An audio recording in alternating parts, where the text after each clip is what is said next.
After removing the carburetor from the generator, prepare the required tools: a 10mm socket, a flathead screwdriver, and an air blow gun for internal cleaning.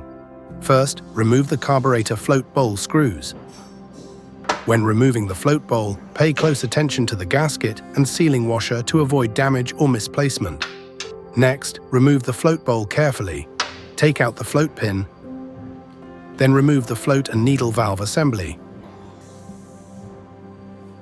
Using a flathead screwdriver, remove the main jet from the carburetor. After removing the main jet, take out the emulsion tube. Use the air blow gun to thoroughly clean all internal passages and fuel channels inside the carburetor body. Make sure to direct compressed air through each fuel passage and jet opening to remove any dirt, fuel residue, or blockage.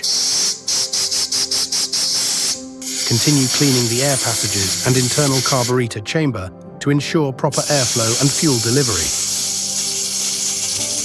After cleaning is completed, reinstall the retaining clip. Next, clean the emulsion tube and main jet individually.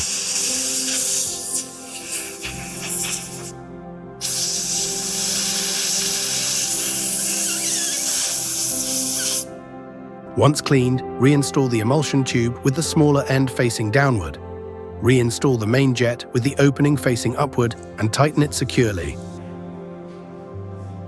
Now clean the float and needle valve assembly.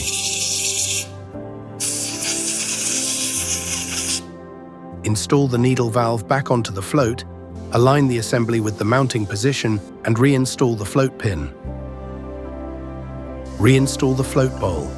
Please ensure the float bowl bolt and drain tube are aligned in the same direction during installation.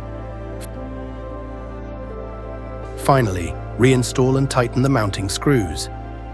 At this point, the carburetor cleaning procedure is complete.